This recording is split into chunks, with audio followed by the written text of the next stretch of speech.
Hello बच्चों। I hope सभी का एग्जाम बहुत अच्छा हो गया होगा। जितनों से मेरी बात हुई वो बच्चे अच्छे खासे काफी खुश। और जो हमने अभी वीडियो बनाई भी थी और मैंने 89 क्वेश्चंस का आपको गैस दिया था, अभी पिछली वीडियो डाली थी जिसके अंदर मैंने मास्टर फाइल डाली थी 89 मोस्ट एक्सपेक्टेड क्वेश्चन। तो उसमें से लगभग इस 11 क्वेश्चन बिल्कुल स्ट्रेट आए हैं, और जिनमें जो numericals same as it is हो नहीं सकते। तो जो मैच्ड क्वेश्चन है वो लगभग 16 क्वेश्चन है। कंपटीशन था नहीं, आपको सिर्फ 40% अटेम्प्ट करना था। ठीक है। तो आई होप, बहुत ज्यादा डिफिकल्ट पेपर तो इसको नहीं कहेंगे बच्चों, मेरे हिसाब से तो इजी टू मॉडरेट पेपर है। ठीक है। अभी जो मेंस हुए हैं उनको देखते हुए, जैसे एचपीएससी ने अपना मेंस लिया था तो वो बहुत घुमा के पेपर था। यहाँ पे तो सिंपल स्ट्रेट क्वेश्चंस है, तो मुझे नहीं लगता पेपर भारी था। ठीक है। और आई होप आप सबका बढ़िया हो गया होगा। सिर्फ 40% लाने थे, तो अगर आप ज्यादा के चक्कर में भी नहीं उलझे होंगे, स्ट्रेट स्ट्रेट क्वेश्चंस पे भी आपने अपना टाइम लगाया होगा, तो बहुत इजीली आप काम कर जाएंगे। मेंस का मैंने देखा नहीं है बच्चों की अभी तक बहुत ज्यादा स्ट्रिक्ट कॉपी चेक होती हो। अगर आपने सही लिख रखा है तो आप इजीली जॉब आराम से ले लेंगे।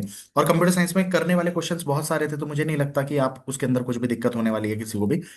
ठीक है। तो जो हमने फाइल बनाई थी उसके अकॉर्डिंग पेपर भी बच्चों वेल डिस्ट्रीब्यूटेड था। डेटा स्ट्रक्चर से 2 क्वेश्चन थे, डा से 2 क्वेश्चंस थे। ठीक है, वो भी डा से भी बिल्कुल सिंपल क्वेश्चंस। और जो बिल्कुल गैस वाले थे, 12 नंबर का क्वेश्चन मिनिमम स्पैनिंग ट्री मैंने कह रखा था डायरेक्ट उसमें से था। और 8 नंबर का क्वेश्चन मतलब एसिम्प्टोटिक नोटेशन की theta notation, omega notation, big O notation क्या होती है, सिंपल उसके बेसिस पे उसकी एनालिसिस क्या होती है, जस्ट उसको एक्सप्लेन करना था। तो दैट वाज वेरी इजी, किसी भी न्यूमेरिकल का आप एग्जांपल लेके कर सकते थे। तो बहुत टू द पॉइंट क्वेश्चंस आए, कोई एल्गोरिदम करने के लिए नहीं आई है। और मैंने अपने यहाँ के सारे बच्चों को, सर हमें bubble sort, heap sort, quick sort, merge sort, दुनिया भर के एल्गोरिदम्स मैंने सबको मना कर रखा था। इवन डेटा स्ट्रक्चर्स में भी आई स्ट्रिक्टली सेड की किसी भी चीज की एल्गोरिदम नहीं करनी, ट्री ट्रेवर्सल ये वो, स्टैक। जबकि मैंने मेंस के लिए लास्ट में जब पढ़ाया था तो A to Z हमने लिंक लिस्ट भी पूरी कवर की थी, है ना, सब उसकी एल्गोरिदम्स बनानी सीखी थी। बट अभी मेंस के लास्ट वाले टाइम पे भी मैंने उनको जो कि सर डा की फर्स्ट चैप्टर का क्या करें सारी एल्गोरिदम्स, तो मैंने सिर्फ एक चीज बोला था, अगर आपका आएगा तो ग्रिडी प्रोग्रामिंग आ सकती है और कुछ भी नहीं आ सकता इसके अंदर से। और उसमें भी 4 ही क्वेश्चन बता रखे थे कि हफमैन कोडिंग और ये आ सकता है, मिनिमम स्पैनिंग ट्री, और ये गैस वाले में डाला भी था। तो वो सारे डायरेक्ट स्ट्रेट क्वेश्चंस फंसे हैं। तो वेल डिस्ट्रीब्यूटेड पेपर था, कोई भी ऐसा सब्जेक्ट नहीं था जिसके अंदर से क्वेश्चन नहीं आया हो। जावा के अंदर मैंने 5 ही क्वेश्चन कराए थे, और उस 5 में से ही मतलब जो क्वेश्चन था डायरेक्ट जावा वाला जेडीबीसी कनेक्टिविटी का, वो डायरेक्ट क्वेश्चन इसके अंदर आया था। ठीक है। बट जावा वाला बच्चों मैंने यहाँ पे नहीं डाला था, जावा स्विंग डाला था, जावा के कोर फीचर्स डाले थे, है ना। और हमने ईबीसी डाला था। ठीक है, जावा बीन्स के ऊपर क्वेश्चन डाला था। तो वो 3 क्वेश्चंस मैंने यहाँ पे रखे थे, वो चौथा क्वेश्चन नहीं रखा था जेडीबीसी कनेक्टिविटी, और वो पेपर में आया। खैर, बट पेपर बहुत अच्छा था, ऐसा नहीं आप कह सकते। जैसे ये जनरल क्वेश्चन है तो बच्चों इसके अंदर कुछ भी नहीं, 8 मार्क्स का बिल्कुल स्ट्रेट क्वेश्चन है। इवन मैंने ये नहीं डाला था, मैंने सिंप्लीफिकेशन का डाला था बट यूजिंग के मैप डाला था। तो मतलब इस क्वेश्चन को तो आई थिंक कैसे भी आप कर सकते थे, बहुत सिंप्लीफाई करना था इसको, कोई ऐसी बात थी नहीं। ठीक है। फिर नेक्स्ट क्वेश्चन डीएमए का, ये इकलौता क्वेश्चन है बच्चों जो हमने सीओए अभी पढ़ी थी, तो डीएमए मैंने नहीं कराया था रिवीजन क्लासेस के टाइम पे। जबकि डिटेल क्लासेस में हमने इसका गेट के भी जितने क्वेश्चन आ रखे थे वो सारे डीएमए के ऊपर हमने सॉल्व किए थे, साइकिल स्टेलिंग मोड में भी, और जो दूसरा बर्स्ट मोड में ये काम करता है वो दोनों मोड। ठीक है। तो यहां से हमने क्वेश्चन किया स्टैक, बिल्कुल सिंपल सिंपल पॉलिश नोटेशन क्या होती है, मतलब प्रीफिक्स नोटेशन के बारे में जस्ट लिखना था। स्टैक के एक्सप्लेनेशन, 2 एग्जांपल्स बताने थे, ये सिंपल, मैंने स्टैक के अंदर से 2 ही क्वेश्चन ले रखे थे और उसमें से ये था। असिम्प्टोटिक नोटेशन बिल्कुल इजी क्वेश्चन है, इसके ऊपर कुछ नहीं है। 2 डायमेंशनल ये मैंने बता रखा था, वहां का सीधा डायरेक्ट क्वेश्चन है। यूएमएल के ऊपर मैंने 3 क्वेश्चन बताए थे स्ट्रक्चर्ड, और वो तो उसके अंदर से इसने तो स्ट्रेट यूएमएल ही कह दिया, कोई डायग्राम आपको बनाने के लिए नहीं कहा, बिल्कुल स्ट्रेट रहा क्वेश्चन। ठीक है। पेजिंग के ऊपर ये क्वेश्चन आ गया। अब यहाँ डिकम्पोजिशन के ऊपर, तो मतलब डिकम्पोजिशन क्यों करते हैं, तो नॉर्मलाइजेशन वाली चीज आप यहाँ पे बता सकते हैं कि डिकम्पोजिशन करना क्यों होता है, लॉसलेस और लॉसी डिकम्पोजिशन, सिर्फ उसके बारे में एक्सप्लेन करना था, सिंपल क्वेश्चन था। आईपी प्रोटोकॉल के बारे में आप सिक्योरिटी लिख सकते थे, तो पहली बार सिक्योरिटी क्यों चाहिए, तो सिक्योरिटी थ्रेट्स वगैरह हैं वो चीज आप एक्सप्लेन कर सकते थे यहाँ पे। और आईपी सेक के बारे में बता सकते थे, इंटरनेट प्रोटोकॉल सिक्योरिटी। हमने साइबर सिक्योरिटी के अंदर पढ़ा था कि नेटवर्क लेयर पे आईपी सेक से सिक्योरिटी मिलती है, और ट्रांसपोर्ट लेयर पे टीएलएस से और एसएसएस सिक्योर शेल से मिलती है।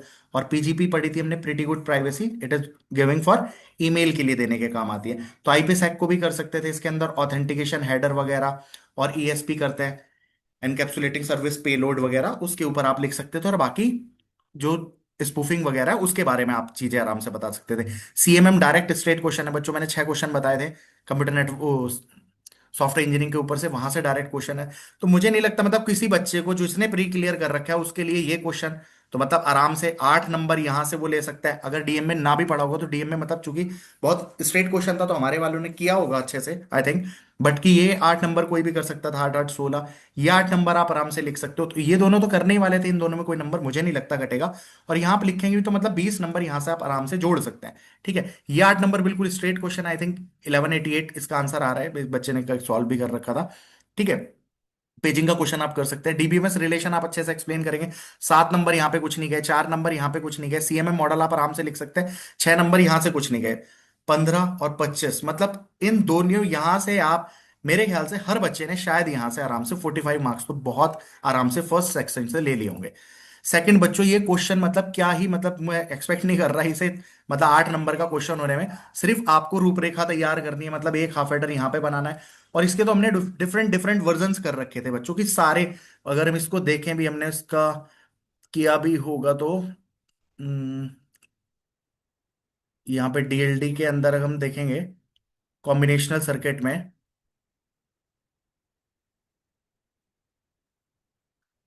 यहाँ पे आपका,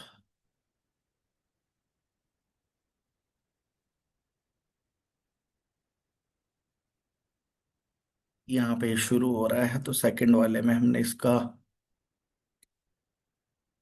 ये यहाँ पे बिल्कुल सिर्फ ये डायग्राम बनाना था और कुछ नहीं करना कि फुल एडर रखना है। इसके हमने सारे वर्जन, सारे वेरिएंट्स कि कितने लगेंगे, N-1 फुल एडर्स लगेंगे या हाफ एडर, इसने इस वाले तरीके से करने के लिए कहा था कि अगर 4 बिट का, और 4 का ही मैंने कर रखा था, 4 बिट का एडर है तो आपको कितना लगाना होता है, 3 फुल एडर्स लगेंगे, एक हाफ एडर लगेगा, या 4 फुल एडर्स भी लगा सकते हैं। पेपर में इस तरीके से भी क्वेश्चन आता है, ये डिस्कस किया था पेपर में। इसका तीसरा टाइप भी कि अगर ऐसे बोल दे तो कि केवल हाफ एडर से बनाने के लिए कह दे तो 2N-1 हाफ एडर्स या N-1 फुल एडर के गेट लगते हैं। और जो ये बनाना था बच्चों, जस्ट इसको बना के वहां पे दिखाना,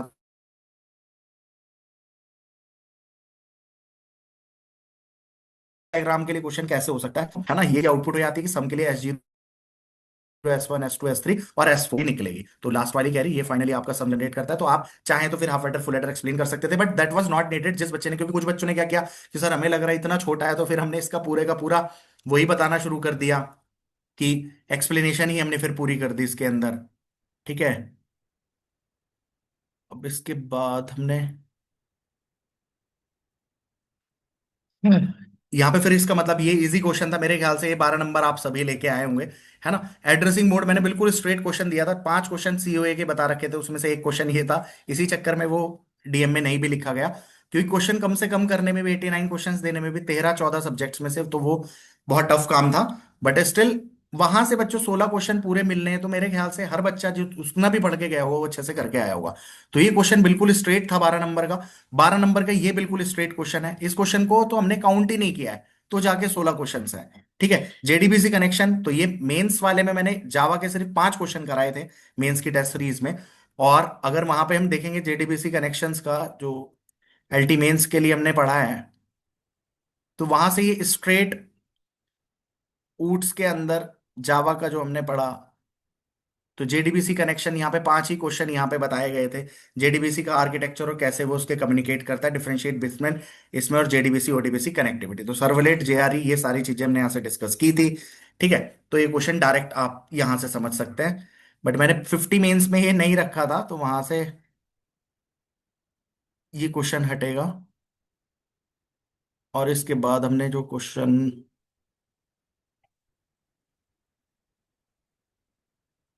कहाँ पे गया भाई, ये रहा। फिर यहां से हमारा क्वेश्चन है, ठीक है, ये डिमांड पेजिंग का क्वेश्चन था, ये मुझे लगता है गेट का किसी प्रीवियस ईयर का है, तो रिसेंट वाला है क्या, 2014-15 तक वाला तो नहीं है शायद ये। ठीक है, यहां से फिर ग्राफ बेस्ड लॉकिंग, तो 2PL नहीं था इसमें, कुछ बच्चे अगर 2PL कराएंगे तो बच्चों 2PL के बेसिस पे नहीं होगा, ये ग्राफ बेस्ड प्रोटोकॉल है। तो वहां पे आप 3 तरीके के पढ़ते हैं, 2PL प्रोटोकॉल पढ़ते हैं ट्रांजेक्शन इन कंकरेंसी में, ग्राफ बेस्ड प्रोटोकॉल पढ़ते हैं, और तीसरी आप पढ़ते हैं जो आप, हम्म, दिमाग से निकल रहा है। ठीक है, ये इकलौता क्वेश्चन है जो मैंने नहीं कराया हुआ था, मतलब कभी भी पहले नहीं कराया। यहाँ पे ई कॉमर्स का जो सिक्योरिटी, साइबर सिक्योरिटी की सिर्फ मैंने 11 क्वेश्चन डिस्कस किए थे, उसके अंदर से एक स्ट्रेट क्वेश्चन ये है, बीजर कर्व के ऊपर डायरेक्ट क्वेश्चन है, ये भी हमने लिया था।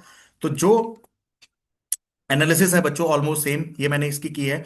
तो अगर हम यहाँ पे देखेंगे, जैसे नॉट कवर्ड डायरेक्टली कौन सा क्वेश्चन है डीएम में ट्रांसफर मोड, तो ये हमने मेंस के टाइम पे और लास्ट 89 क्वेश्चंस में ये नहीं है। बाकी प्रीफिक्स वाला बुलियन अलजेब्रा का प्रूफ हो गया, एसिम्प्टोटिक नोटेशन, ये पार्शियल मैच है तो इसको पार्शियल मैच में रखा, बाकी कॉम्प्लेक्सिटी एनालिसिस थी ये सिर्फ 2D डायरेक्टली सेम है। यूएमएल का क्वेश्चन मैंने इसके अंदर बताया था बिल्कुल, ठीक है। सीएमएम डायरेक्टली बिल्कुल स्ट्रॉन्ग सेम आया। पेजिंग का क्वेश्चन डिकम्पोजिशन मतलब नॉर्मलाइजेशन और रिडंडेंसी और डिकम्पोजिशन के बेसिस पे ही था, तो वो बिल्कुल, तो इतने इसमें स्ट्रेट क्वेश्चन है। जो कवर्ड नहीं है वो डीएम में है, और डीएम में हमने पहले किया था। फिर नेक्स्ट में यहाँ पे ये नॉट कवर्ड डायरेक्टली में है 4 बिट का एडर, जबकि हमने यहाँ पे सारी चीज की थी, तो इस 89 क्वेश्चन में मैंने ये नहीं रखा था 4 बिट का एडर, तो इसलिए ये नहीं है यहाँ पे, ठीक है। मेमोरी एड्रेसिंग मोड बिल्कुल एक क्वेश्चन हमने बिल्कुल स्ट्रेट एड्रेसिंग मोड का बनाया था, तो वो क्वेश्चन यहाँ पे मैंने बच्चों को तो अपने साफ बोला था कि बाकी मैं डाल रहा हूं, लेकिन मुझे नहीं लगता कि ग्रीडी टेक्निक के अलावा कोई भी आपको डा में पढ़ने की जरूरत है। जितने बैच के बच्चे थे 4 से 5 बार से डा में क्या याद करें, कितनी और करें, तो मैंने साफ मना किया था, ठीक है।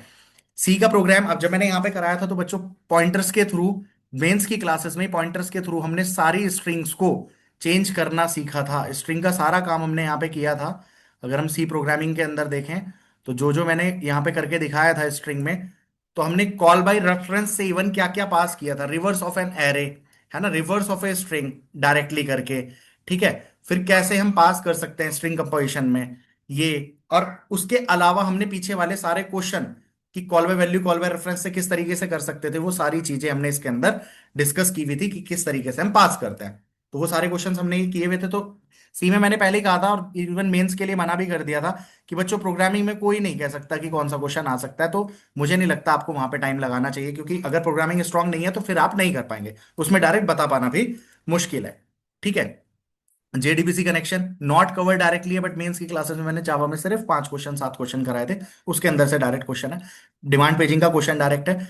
ये पार्शियल मैच है, क्योंकि मैंने यहाँ पे 2PL कंकरेंसी प्रोटोकॉल का क्वेश्चन दिया था जो 89 क्वेश्चंस में था, ये नहीं था। क्यूपीएस के नाम हमने प्री में पढ़ाया ना मेंस में, तो ये मैंने अपने बच्चों को नहीं पढ़ाया। बाकी सारे के सारे क्वेश्चंस हमारे बिल्कुल करे हुए थे। तो ये पूरी कंप्लीट एनालिसिस है बच्चों, कौन कौन सा क्वेश्चन डायरेक्ट आया है, कौन कौन सा पार्शियल मैच्ड है, जो हमारे 89 क्वेश्चंस का भी इवन था। तो बच्चों ऑलमोस्ट सेम क्वेश्चन 30% है, 30% ऑफ दिस इज 60। और कैटेगरी में आप 35% पे पास हो सकते हो, और 40% पे आप जनरल कैटेगरी में भी पास हो सकते हो। और ऑलमोस्ट सेम, और इसको भी जो आप जोड़ेंगे तो 55, दैट मीन 85% पेपर उन 89 क्वेश्चंस में से बना है। तो शायद आपने लास्ट के दिनों में वो भी अच्छे से कर लिया होगा, तो आई थिंक काम हो गया होगा। और जिनको हम काउंट नहीं कर रहे बच्चों, 4 बिट का एडर, जेडीबीसी कनेक्शन और डीएमए क्वेश्चंस, ये वो है जो हमने उस 89 क्वेश्चंस में कहीं से कहीं तक डिस्कस नहीं किए। बट बच्चों ये दोनों तो मतलब जेडीबीसी और ये मेंस वाला जिन्होंने बैच लिया, जैसे इन्होंने लिया था कुमल जी ने, तो इन्होंने 7 तारीख 7 अगस्त ये लिया है इन्होंने। तो अभी इनको मतलब इसके लिए लेना है, पॉलिटेक्निक के लिए, और फिर इनकी ये आउटपुट है। ठीक है, चलो यार, बहुत मुझे हेल्प हुई, तो थैंक यू फॉर दैट। और अभी इनको पॉलिटेक्निक, बाकी बट पेपर अटेंड कर लिया सारा। और अभी मुझे पॉलिटेक्निक की तैयारी करनी थी, तो मुझे आपका कोर्स चाहिए पॉलिटेक्निक, तो मैं आप मुझे कुछ ले सकते हैं कि कौन सा कोर्स है? तो आई थिंक बच्चों की बढ़िया हेल्प हुई होगी, और शायद मैं कुछ कंट्रीब्यूट कर पाऊंगा, लास्ट के कुछ क्वेश्चंस ने आपकी हेल्प की होगी, तो प्लीज़ उसके लिए जो भी होगा वो आप कमेंट्स में छोड़िएगा, अगर उससे आपको कुछ हेल्पफुल लगा हो। तो थैंक यू सो मच। और आई होप अब आप अच्छे से लग जाएंगे, जितने बच्चों का पॉलिटेक्निक के लिए पेपर है तो बहुत अच्छे से उसके ऊपर जुटिए। और बच्चों एक सिंपल सी बात है, हम लास्ट के दिनों में भागते हैं, पढ़ाई पढ़ाई करते हैं, तैयारी करते हैं, बट जिन बच्चों का DSSB का पेपर है या आगे जो पेपर्स भर रखे हैं, तैयारी पहले से शुरू होती है। लास्ट मोमेंट पे जब आप करते हैं ना, तो छोटी छोटी चीजें रह जाती है, फिर आपको हबड़ तबड़ रहती है, फिर इंसान जल्दी से चीजें नहीं अच्छे से कर पाता। तो मुझे लगता है आपको अगर पेपर है कंप्यूटर साइंस में, जो देखते हुए आपको कि फ्यूचर में क्या क्या है, कौन कौन सी वैकेंसीज आ रखी हैं, अगर आप अभी लाइन में है ना, तो लास्ट के 5-10 दिन आपने जिस हिसाब से मेहनत की होगी, आई थिंक अगर 4-5 महीने आप वो करके चलेंगे, तो सफलता आपको जरूर मिलेगी, है ना। तो जिन बच्चों का अभी आगे के पेपर्स हैं, तो अपनी रिदम नहीं तोड़नी है ना, आगे उसके लिए जुट जाना है। पेपर आपका हो गया होगा, तो भगवान से प्रार्थना है कि आपका अच्छे से पेपर क्लियर हो जाए, मेंस में आपका हो जाए, और आपकी जंग यहीं पे खत्म हो, है ना। ठीक है, बेस्ट ऑफ लक, बाय।